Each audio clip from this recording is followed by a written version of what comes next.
closely together, that they may always be faithful to each other and love one another as Christ loves His church. We ask you to bless all parents. May they love and cherish the children whom God has entrusted to them. May they always give them the example of a truly Christian life. Help them to bring up their children in the love and fear of God. Bless all children, that they may love, honor, and obey their fathers and mothers.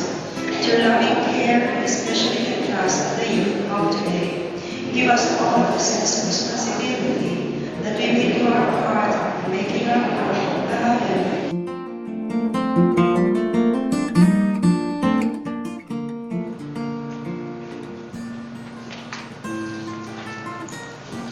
Simeon came in the Spirit into the temple, inspired by the Spirit.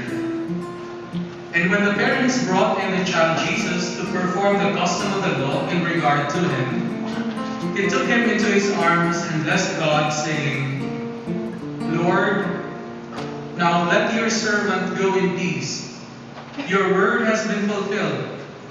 My own eyes have seen the salvation which you have prepared in the sight of every people, a light to reveal you to the nations, and the glory of your people Israel. The child's father and mother were amazed at what was said about him.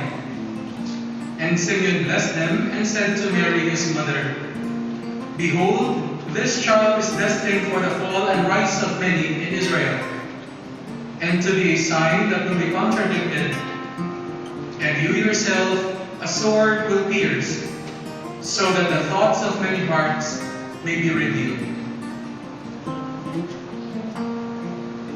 The Gospel of the Lord. Praise to you, Lord Jesus Christ.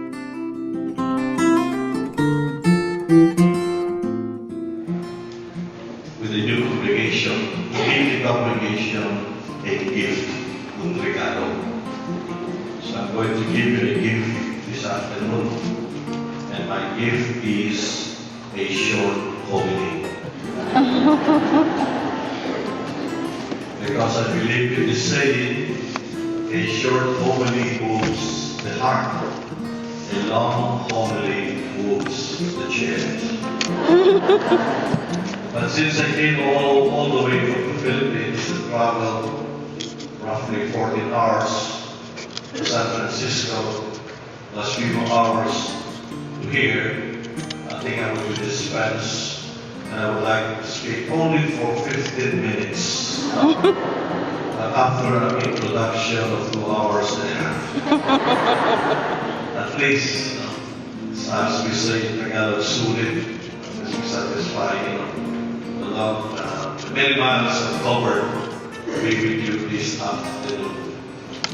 And next year, it's good to feel that we too are inspired by the Holy Spirit to gather together in joy and thanksgiving, in veneration of a beautiful gift given by God to the church, given by God to you and to me, to all of us, and that is the person of Our Lady, our Blessed Mother.